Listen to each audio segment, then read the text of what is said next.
Olá, pessoal! E hoje nós temos a nossa primeira convidada. Hoje vai ser um episódio diferente, em que vai ser um bate-papo real.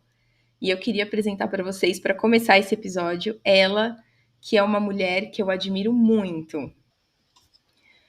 Farmacêutica bioquímica formada pela Federal do Rio Grande do Sul, com MBA em Gestão Empresarial pela FGV, formação em Business High Performance, Perfil Comportamental e Coaching Integral Sistêmico pela Febracis. Trabalhou nas maiores empresas de diagnóstico e medicina, na área da qualidade e de negócios, como DASA, Fleury e Hospital Moinhos dos Ventos, e atua há quase 5 anos na sua consultoria para desenvolvimento de lideranças e negócios. E junto com tudo isso, é a mãe do Vicente. Você encontra a Luana nas redes sociais como Luana Sostrusnik. Lu, bem-vinda e obrigada por participar desse bate-papo comigo hoje. Eu que agradeço, Ana. Para mim é um prazer e uma honra estar contribuindo, trazer então conhecimentos, compartilhar com as pessoas que têm o maior interesse, nesse tema. E eu acredito que cada vez mais a gente precise se desenvolver e se adaptar a esse novo conceito que vem desde a pandemia cada vez mais sendo importante de se implantar e de se aplicar nas empresas para que desenvolva tanto os líderes quanto os colaboradores e todos saem ganhando com isso, porque essa questão, esse tema de hoje, ele é super importante para promover, então, bem-estar nas empresas, para, com isso, gerar, então, a segurança psicológica e trazer também produtividade, criatividade e inovação para o negócio. E acredito que isso é o futuro para que as empresas continuem, então, cada vez mais competitivas, mais sustentáveis e que consigam reter colaboradores, e não só reter colaboradores, mas colaboradores mais felizes, mais engajados com o negócio. E acredito muito que desde a pandemia a gente tem uma revolução nos modelos de trabalho, justamente porque a pandemia acelerou em 5 anos o que as empresas estavam prevendo de questões de home office, de trabalhos remotos. E como veio esse novo patamar de necessidade de elevar, então, eu digo assim, as relações para outro patamar, isso fez com que as empresas corressem muito para se adaptar cada vez mais. E a nova geração, ela já entrou, a geração Z já entrou com essa modalidade de trabalho, que são os profissionais aí por volta de 30 anos. Então, cada vez mais está sendo necessário que se desenvolva, então, esse tema que a gente vai falar hoje, sobre segurança psicológica, para que as empresas cada vez se adaptem mais, tentem, então, realmente construir essas relações de confiança com seus colaboradores, para que isso traga, então, cada vez mais ambientes, mais de clima organizacional, mais próximo com o seu gestor, mais que as pessoas sintam mais segurança de ser quem elas são, e para que elas não percam tempo aí com outras questões psicológicas que muitas vezes atrapalham a produtividade, atrasam outras questões, então que possa fluir melhor o trabalho, dando esses ambientes, promovendo esses ambientes para as pessoas e que elas consigam performar melhor, que é isso que as empresas querem, cada vez mais aumentar a eficiência da operação, a eficiência do negócio e gerar inovação, gerar criatividade, trazer aí ideias novas para que cada vez mais as empresas se tornem mais competitivas. Esse é o objetivo. É isso aí. É isso aí. Para você, como a gente não faz qualidade, não ganha produtividade sem uma boa liderança, né? E sem tudo isso que você vai falar um pouquinho aí pra gente hoje.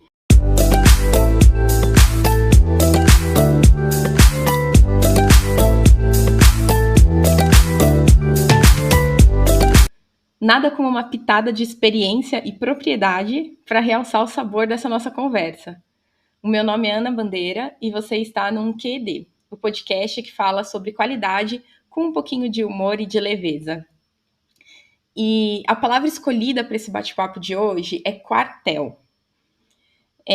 Se a gente for olhar a definição da palavra quartel, por incrível que pareça, eu joguei no Google e eu encontrei 11 definições. É sempre assim, muito mais do que a gente imagina, né? Mas, apesar de diversas definições, algumas muito semelhantes e algumas até curiosas, como, por exemplo, eu não sabia que especificamente no estado de São Paulo existe o termo quartel se referindo à metrologia, como se fosse equivalente ao alqueire. nunca tinha ouvido falar isso, mas que a origem da palavra quartel, ela vem do ser a quarta parte de um todo, né? Então vem aí do latim, de diversas outras línguas de origem latinas, que significa uma parte de um todo, né? Mas o viés que a gente vai dar na nossa conversa de hoje, é que eu queria fazer esse link para tudo que a gente vai falar daqui a pouquinho, tem a ver com o uso da palavra no contexto militar mesmo, né? Que é a definição do alojamento onde os soldados ficam, né? O espaço ali dentro dentro da estrutura militar que abriga os soldados. E por falar no âmbito militar, né, tem muitas coisas dentro dessa cultura, dessas instituições, que eu acho que são muito interessantes do ponto de vista de construção coletiva. Como, por exemplo, a confiança que se estabelece entre cada um dos parceiros, né, da sua equipe. Esse é um ponto que ele é muito importante, porque a confiança ela é o alicerce, né, de qualquer relação, e principalmente de uma cultura aí, meio team-based, né, baseada em times, né. Eu sei que o Simon Sinek, ele estuda muito a estrutura militar, se não me engano é da Marinha, lá nos Estados Unidos, e ele traz diversos insights que falam sobre liderança e sobre trabalho em equipe, inspirados na estrutura militar, né.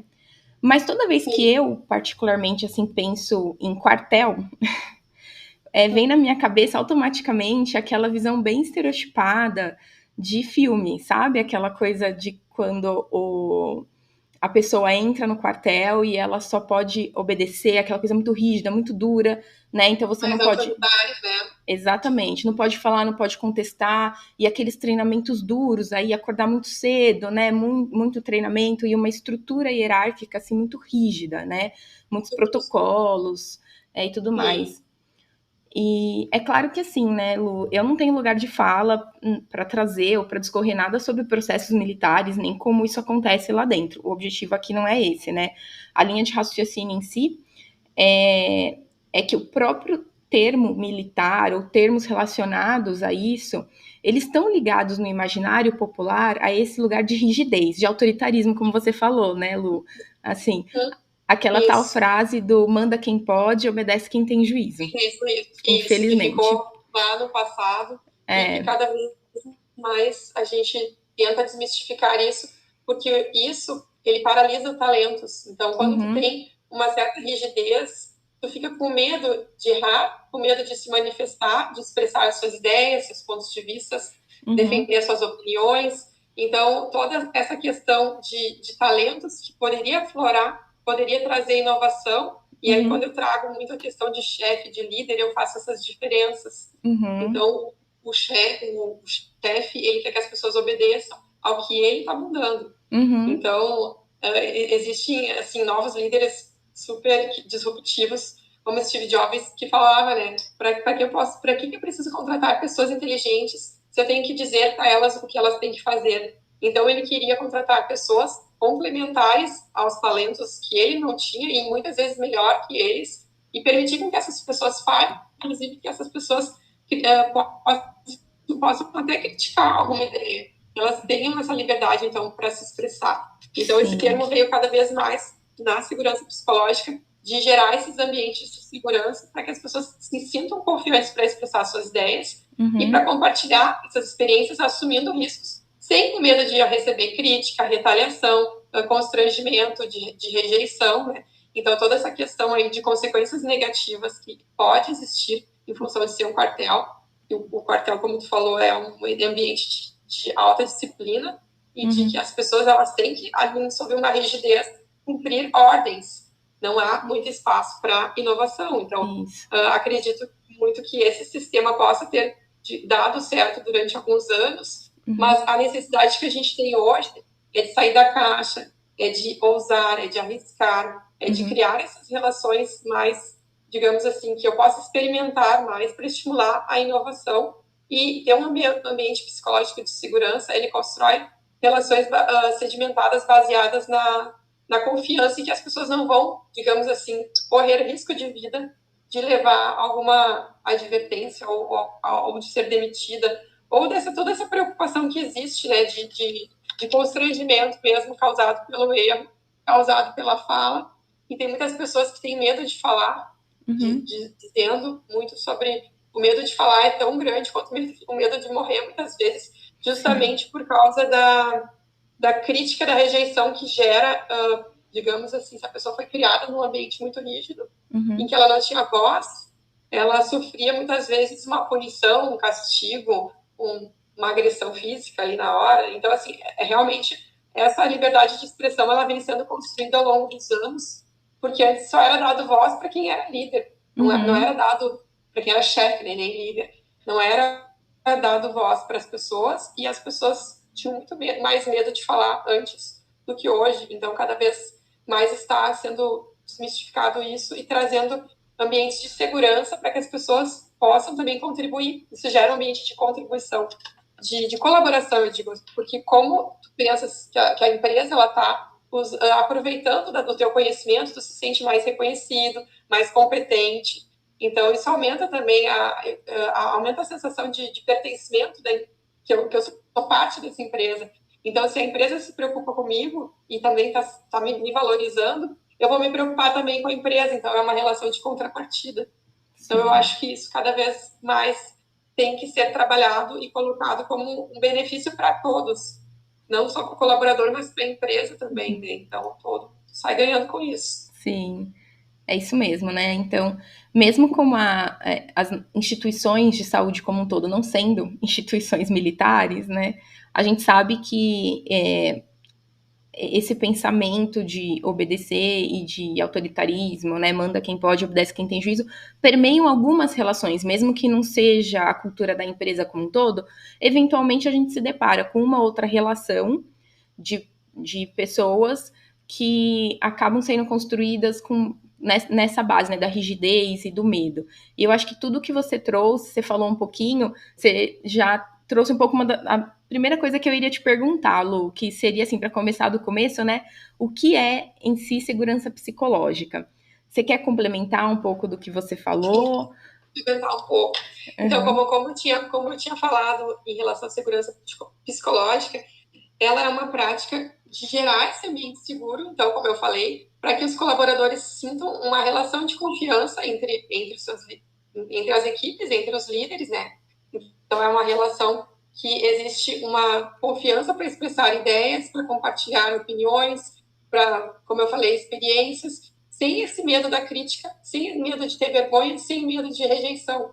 Então, aquilo que eu havia falado antes, complementando, então, muitas vezes a gente tem muitas barreiras em relação a isso, por realmente ter sofrido punições no passado, e é uma questão, digamos assim, comportamental herdada da criação rígida que a gente sofreu dos nossos pais também. Então, muitas vezes a gente queria dar ideias, dar opiniões, e a gente sofria, não, é isso que eu estou mandando, e a gente não recebia nem uma resposta do porquê que a gente estava fazendo aquilo. A gente só estava fazendo porque mandaram. Então, é aquela questão, né? Porque quando a gente pergunta por que tu está fazendo isso, eu sempre fui uma pessoa muito questionadora. Eu perguntava por quê 10 vezes para minha mãe, e minha mãe dizia porque sim. E aquilo nunca me convencia. Então, eu sempre fui a garota que perguntava por que tu está fazendo desse jeito? E daí as pessoas diziam para mim, mas porque sempre foi assim. E essa resposta, porque sempre foi assim, também me incomodava muito. Porque sempre foi assim, então sempre vai ser assim. Então, essa postura de ser uma pessoa questionadora, ela traz muitas reflexões que muitas vezes promovem a reflexão e a mudança e gera a melhoria. Sim. Então, quando eu trabalhava na área técnica como farmacêutica, muitas vezes eu me perguntava por que eu estou fazendo isso? Se tem um equipamento que pode fazer de uma forma manual esse trabalho que eu estou fazendo durante horas, só faltou alguém sentar, calcular, testar. Então, eu era muito de testar formas mais práticas e eficientes de fazer algo. E se eu não tivesse alguém que escutasse a minha ideia, e como nós que trabalhamos no Fleury, fomos já parte disso, ele tem uma central de ideias lá que estimula a inovação. Então, as pessoas elas tinham um ambiente seguro para expor ideias, independente da ideia ser uma ideia, digamos, boba, uma ideia que pudesse não dar certo, mas ela pode também dar certo. Então, cada vez mais que as pessoas possam também não ter medo, não ter vergonha de expor ideias que podem gerar uma melhoria significativa. E eu andei lendo sobre essa questão de errar, que depois a gente vai falar também, porque estar aberto ao erro, estar aberto a experimentar, pressupõe que você pode também errar. Então, para inovar, para gerar mudança, a gente tem que arriscar muitas vezes. E arriscar, não tem como arriscar sem estar exposta a um erro, né? Arriscar faz parte, o erro faz parte de arriscar, errar faz parte de arriscar, né? Que é uma frase. E aí eu andei lendo muito sobre inovação. E uma curiosidade, que muita gente já deve saber, mas o post-it ele veio de uma cola errada, de um adesivo errado, que eles fizeram vários, erraram muitos de uma leva, assim, e aí eles começaram a colar os papeizinhos e anotar coisas. E aí gerou o post-it hoje um sucesso, né? Que eu amo post-it. Sim, nossa, então, adorei. É uma cola que deu errado, que gerou uma inovação. Então, muita coisa hoje que a gente tem, talvez foi feito com pessoas que não tiveram medo de errar e mesmo medo da crítica, né? Medo de perder, medo de perder tempo, perder às vezes dinheiro, mas isso é o que promove muitas vezes a inovação. A gente tem que investir também em inovar, né? Então, acho que essa segurança psicológica, ela gera, então, isso de permitir com que as pessoas assumam esses riscos para incentivar a criatividade e a inovação, e isso constrói, então, esses ambientes de segurança psicológica, que são esses ambientes que vão trazer, de fato, melhorias, né, no futuro. Ô, Lu, então, acho que seria isso. Você comentou aí da sua mãe, né, te respondendo depois de muitos porquês, um porquê sim, de alguém ter ficado disposto a te ouvir dentro de alguma sugestão, de alguma melhoria dentro do laboratório e tudo mais. Qual você acha que é o papel do gestor dentro de um ambiente corporativo para criar esse tipo de ambiente emocionalmente saudável e seguro para que as pessoas se sintam à vontade de sugerir coisas, darem sugestões, ou de ter um melhor entendimento, como os exemplos que você trouxe, ou até mesmo de reportar, olha, errei, né? Como você deu o exemplo aí do post-it. Fico imaginando que a pessoa que colocou a cola errada, ela não teve medo, né? De falar, porque se ela tivesse tido medo e não tivesse contado para ninguém, a gente não ia ter post-it hoje. Isso mesmo. E quando eu tive essa ideia, que foi uma ideia num procedimento, num processo do laboratório que fazia um exame, eu compartilhei essa ideia com uma colega minha e eu falei exatamente para ela, por que eu estou pipetando, né? Quem não é da área transferindo a amostra com alto volume, ficando horas aqui e gastando um monte de reagente, se a gente pode talvez adaptar os cálculos para reduzir os volumes e tentar ver se a gente consegue fazer isso. E a gente tinha uma área lá de inovação que também nos ajudou, nos suportou, que tinha pipetadores, e a gente foi e validou a técnica durante 3 meses, foi até muito rápido. E a gente gerou uma economia, eram mais ou menos 30 mil por kit mensais, que a gente reduziu para, se eu não me engano, R$1.500. Então, no ano foram uma economia de em torno de R$300.000. E fora a técnica que eu levava 2, 3 horas para fazer e foi automatizada no equipamento em 1 hora. Então, eu digo assim, a gente precisa defender a nossa ideia. Claro que também a gente precisa se planejar, mas principalmente eu vejo que se a gente não tiver pessoas que nos escutem, que nos deem liberdade para nos ouvirem, que haja momentos de feedback e esses feedbacks hajam essas trocas, que as pessoas possam colocar ali as suas intenções, colocar os seus interesses, colocar até as suas insatisfações, porque a minha insatisfação era em estar fazendo uma técnica que eu vislumbrava algo mais prático. E como eu era da qualidade, já vinha da qualidade, eu sempre tinha esse viés de eficiência operacional, de eficácia, de fazer mais com menos e maximizar o tempo, né, e os recursos. Então, acredito que se a gente tiver um ambiente de escuta ativa, em que haja transparência, né, em que haja realmente as pessoas colocando de fato o que está acontecendo de forma transparente, sem, digamos, punição, retaliação por isso, sem críticas, e que a gente possa compartilhar nossos sentimentos, assim, que haja uma comunicação assertiva e empática, e não uma crítica e uma digamos, que a pessoa nos intimide, nos constranja por aquilo que a gente está trazendo, isso faz com que haja mais liberdade, né, para essa escuta ativa, para direcionar também as pessoas da melhor forma, enxergando que há um ser humano ali por trás. E esse ser humano tem intenções, então ele quer se sentir valorizado pelas opiniões dele. Então, como é importante a gente conseguir também fazer parte das decisões e que alguém nos escute e nos valorize nós, também pela nossa, digamos, pelo nosso intelecto, porque muitas vezes a gente é contratada para fazer um procedimento operacional, mas a gente também está usando a cabeça ali, está usando, digamos, usando raciocínios em cima disso, né? Então, não está só atuando como uma pessoa operacional. E o passado, como tu falou ali do autoritarismo, ele exalta mais a produtividade em termos operacionais, mas não, muitas vezes, a abertura para fazer para produtividade, que é realmente tu ver como é possível fazer mais com menos, como é possível maximizar um procedimento, colocar cada vez mais uma oportunidade de melhoria dentro daquilo que eu estou fazendo hoje e não repetindo todo dia a mesma coisa, né, de uma forma automática, porque isso, venhamos que agora a gente está cada vez mais sofrendo com a inteligência artificial, então a gente está daqui a pouco sendo ameaçado de alguma máquina nos substituir, e eu sou do tempo, Ana, que eu trabalhava em equipamentos em que existiam 12 colegas fazendo a mesma coisa no equipamento, colocando a amostra, programando, tirando a amostra. E aí, bem nesse período, veio uma máquina que se chama uma esteira, que colocava de forma automática as amostras do equipamento. Então, essa esteira, ela simplesmente tomou o lugar de 12 pessoas nesse abastecimento de amostra de laboratório, e ficou só quem era da qualidade. No caso, eu fiquei, né, na época, no DASA, no Diagnósticos da América, em que eu trabalhei antes do Fleury.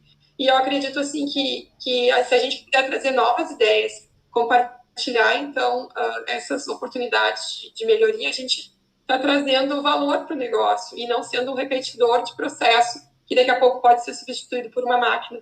Então, as empresas, elas têm que valorizar mais esses profissionais que tragam essa ideia, e isso fazendo isso de uma forma dando essa liberdade para que haja, então, essa fala, né? Essa receptividade de ideias. Eu acho que esse é o caminho de estabelecer essa relação de confiança e poder compartilhar sentimentos que estão nos incomodando, porque nós não somos um só, nós não somos máquinas, nós temos problemas internos, problemas pessoais, e quanto mais a gente puder ter liberdade para compartilhar também sentimentos que existem internamente com a gente, não só sentimentos em relação ao trabalho, mas até a nossa vida pessoal, como tu falou aí, eu também sou mãe, e tem dias que eu não posso não estar tão bem para me focar no trabalho de maneira produtiva, porque meu filho está doente e a minha cabeça não está 100% ali, eu não vou estar dando o melhor de mim, então eu posso ter liberdade de falar isso para minha líder, que eu não estou no dia bom para fazer talvez uma coisa mais, digamos, que exija maior atenção naquele dia, e que outro dia eu vou dar o melhor de mim, mas a gente não é 10 todos os dias, né? E a gente tem que estar, digamos assim, com liberdade de poder falar isso, não fingir ser uma perfeita, não fingir a perfeição, eu digo assim. Também dar espaço para essa vulnerabilidade, que eu acho que conecta e traz verdade, e traz sentimentos de que eu consigo fazer mais e melhor se eu puder ter essa segurança psicológica, né? Lu, você falou de uma coisa muito interessante, que a gente não pode ser máquina, né? E eu acho que a gente aceita muito bem os limites que a máquina coloca, né? Então a máquina tem lá a sua frequência de manutenção, lá diária, semanal, quinzenal, mensal, mas às vezes ela falha fora disso, fora do que é o esperado. E assim, quando ela para, ela simplesmente fala, ó, tô com um problema, ponto, parei. A gente aceita, a gente dá um jeito de contornar a rotina e fazer. Agora, quando somos nós, seres humanos, eu acho que a gente se coloca até num nível anterior à máquina, né? Porque essa máquina a gente respeita o limite dela, a gente aceita que ela parou, vai lá, faz uma corretiva, põe para funcionar de novo, e parece que nós, seres humanos, não temos sequer o direito que as máquinas têm, né? De falar assim, olha, hoje eu não estou funcionando bem, hoje eu vou funcionar 50%, amanhã vai ser 100% e tudo mais. E eu achei excelente isso que você trouxe, porque eu não tinha nem pensado por esse lado, me fez refletir em relação a isso. Agora eu queria te perguntar uma outra coisa, assim, né? A gente sabe que dentro da qualidade, principalmente na área da saúde, uma das questões, assim, que tem maior dificuldade para a gente é a subnotificação de problemas, né? Porque muitos Sim. processos não acontecem dentro do computador, assim, rastreável, são relações humanas, é o tete a tete com o paciente, por exemplo. Então, se alguém não reportar que aquilo ali aconteceu, o sistema como um todo, né, o sistema de qualidade não fica nem ciente disso. E é claro que os motivos de subnotificação, eles são diversos. São diversos. Não tem um só, né? Mas o quanto você Sim. acha que a segurança psicológica, na área da saúde especificamente, impacta nessa notificação dos erros, de incidentes, de efeitos adversos? E essa subnotificação, ela impacta muito em questão das pessoas não assumirem, terem medo de assumirem os seus erros, justamente porque errar, ele gera uma dinâmica emocional muito ruim. Até hoje, eu digo assim, poderia ser melhor, mas ainda o erro é visto como de forma pejorativa, de forma crítica. Há empresas ainda que descontam no funcionário ou expõem o funcionário, assim, não vou citar nomes aqui, mas muitas empresas grandes faziam essas apresentações em público com o nome das pessoas. Então, assim, o medo de errar é o medo da rejeição e o medo da crítica. Então, que é aquilo que eu falei antes, das pessoas terem a necessidade de perfeição para serem aceitas e existirem. Ou seja, eu só vou ser importante, eu só vou ser capaz, eu só vou ser reconhecido e eu não vou ser demitido e eu não vou ser constrangido se eu não errar. Então, eu tenho essa dinâmica da perfeição. Então, o que acontece? Muitas vezes esses erros estão subnotificados, sim, e até que se encontra esse erro, gera-se um erro em cascata, porque até tu localizar onde é que está o erro, em muitos setores estarem rastreando o erro, que poderia ter sido já na hora sido notificado ou sido reportado, há um retrabalho, uma perda de tempo, uma falta de tomada de decisão rápida para consertar, né, corrigir esse erro a tempo de ele chegar no paciente. E nós que trabalhamos em laboratório, nós sabemos que há perdas de amostra, há falhas técnicas, falhas administrativas de digitação, e aí não vou entrar muito em detalhes da origem desses erros, mas muitos desses erros, eles também têm a questão da pessoa estar num nível de exaustão, de alta sobrecarga psicológica ou sobrecarga de trabalho mesmo, que faz com que essa pessoa ela não esteja produzindo com a produtividade na produtividade ideal. Então, isso faz com que essas pessoas, muitas vezes, desviem a atenção que deveria ser dada para o trabalho para outras questões psicológicas que não foram dadas a devida atenção, em que ela possa, de repente, ter compartilhado com a líder aquele problema que ela estava tendo em casa, ou de saúde, ou, enfim, de morte familiar. Então, muitos erros acontecem na saúde justamente pela falta desse ambiente seguro de escuta ativa de problemas internos que estejam ocorrendo que as pessoas não podem compartilhar. E tem um dado que 95% dos trabalhadores escondem questões de saúde mental para abordar esses desafios pessoais, justamente porque eles sentem esse receio, porque não há transparência e que não há ambiente seguro para essa escuta. Então, muitas vezes, esses erros, eles ocorrem se houvesse uma maior receptividade e um maior espaço para fala, para escutativa, haveria, então, um maior bem-estar, um maior equilíbrio e as pessoas conseguiriam falar, né, questionar e serem transparentes para expressar aquilo que, de fato, ocorreu. Então, eu acho que prejudica muito, atrapalha muito a questão da solução, né, desses erros, a lentidão, frustração, ocorre retrabalhos, então, assim, é ruim eu digo assim, é ruim para todos isso. E venhamos e convenhamos que, como uma máquina é ser humano, é passível de erros, e a gente tem que aceitar que a gente não é perfeito e também aprender com esses erros, porque todo erro ele gera aprendizado e melhorias, né, em cima disso. Quantas empresas não refizeram seu protocolo e na ferramenta de PDCA a gente está sempre adaptando, né, o planejar, executar, até tu conseguir rastrear e padronizar novamente um processo, ele tem inúmeras oportunidades de melhoria. Então, se há mesmo um erro, ele houve por uma falha de processo e não por a falha da pessoa. A gente bota muito a culpa na pessoa, mas será que não foi uma falha de processo? Então vamos olhar melhor se realmente como que está a dinâmica da equipe com as suas lideranças. Porque empresas que têm maior medo de errar, a maior rigidez, elas têm mais erros do que as empresas que há mais essa liberdade, justamente para ser quem elas são e até para poder errar, né? Então, Sim. acho que é importante colocar isso. É verdade, você tem toda a razão.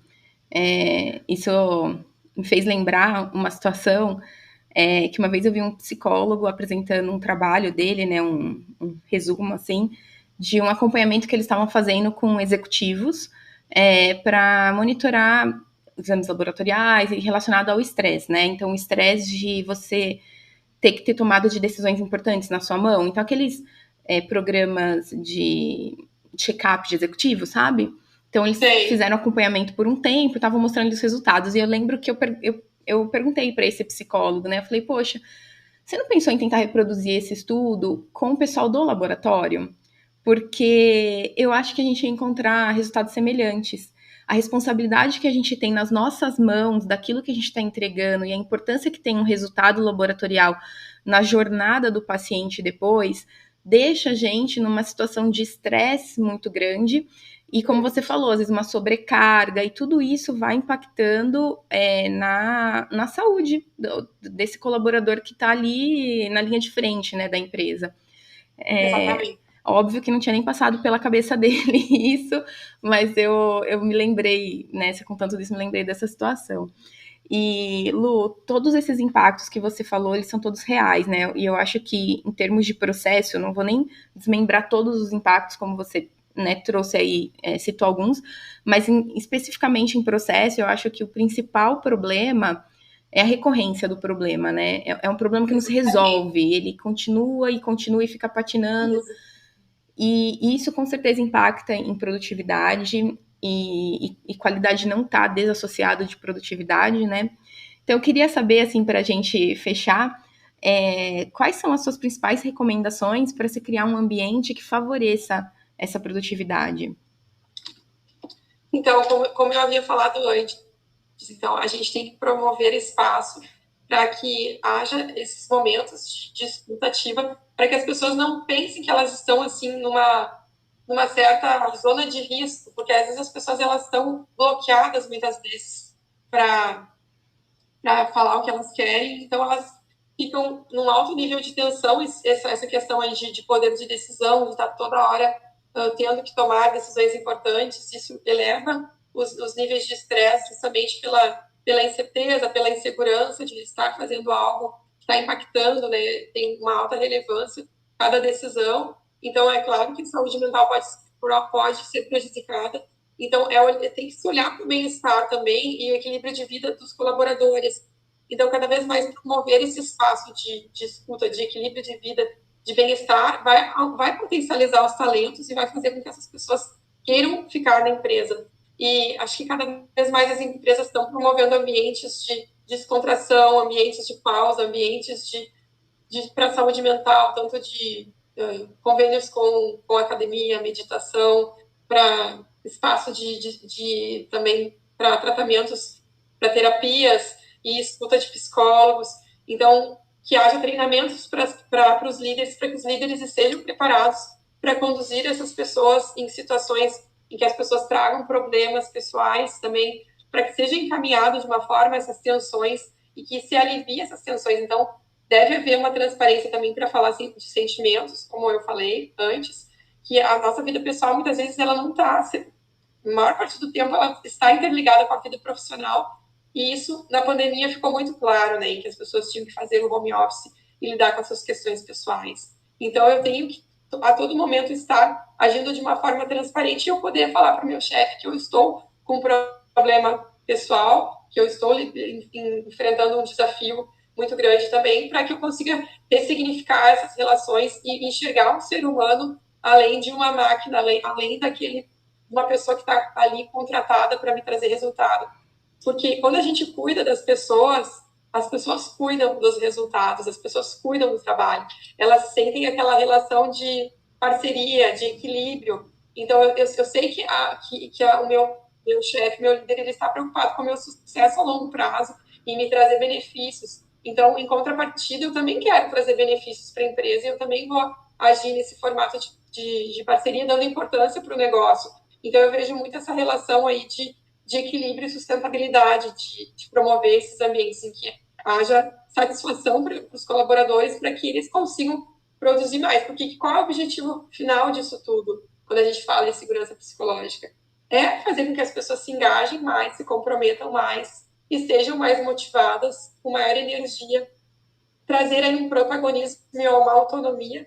E essa autonomia de resolver problemas, de trazer soluções, ela só é dada quando há liberdade psicológica para isso. Para eu também dar espaço para ideias, trazer criatividade e aí para um objetivo de tudo isso também trazer inovação. Então, acredito que quanto mais feedbacks a gente conseguir dar de reconhecimento, que façam que as pessoas se sintam capazes, que elas se sintam valorizadas, elas vão se sentir mais pertencentes, né? Elas vão ter aí liberação de hormônios de dopamina, ocitocina, enfim, que trazem pertencimento e que geram também recompensa para essas pessoas, e essas pessoas vão se sentir mais engajadas a produzir mais. E quem tem a ganhar com isso são todos, porque automaticamente eu vou ter pessoas mais produtivas e mais livres para ser quem elas são, sem estar preocupadas em vestir um personagem, uma máscara, ou disfarçar algum problema que eu tenho que segurar porque eu não posso demonstrar. E aí entra a inclusão social, que é outro tema. Mas assim, a gente precisa muito dar essa liberdade para as pessoas serem de fato quem elas são, que eu acho que esse é o futuro, para elas conseguirem comunicar esse erro com maior segurança, sem esse medo de ser punido, ser retalhado, de ser desligado.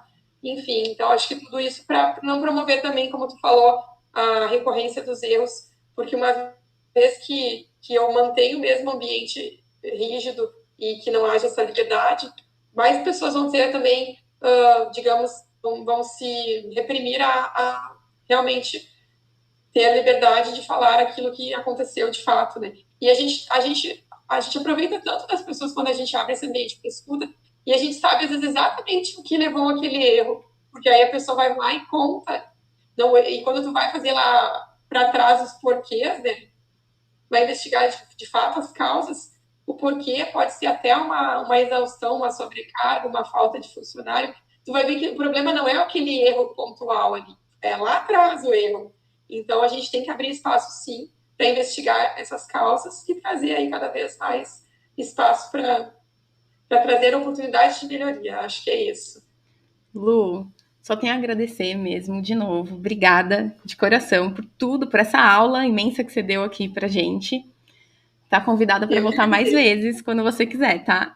Ah, muito bom. Eu fico revivendo a minha época de controle de qualidade, em que a gente fazia aí a investigação dos erros e a gente classificava, e tu como participou também disso, a gente fazia uns fóruns e a gente abria muito espaço para as pessoas falarem e agora eu linko isso com a segurança psicológica, porque como é importante a gente ter essas conversas, ter esses ambientes seguros para gerar, então, realmente melhorias, né, e conseguir evitar a recorrência disso. Então, acho que é para isso que a gente está aqui e para promover isso no ambiente, nos ambientes, né, de trabalho.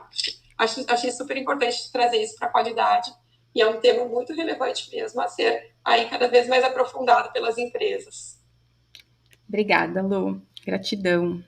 Te agradeço muito pela presença. Muito obrigada pelo convite. Com certeza vai ser um prazer voltar mais vezes. Com tudo isso que falamos, acredito que a resposta para essa pergunta está na ponta da língua, né? E aí?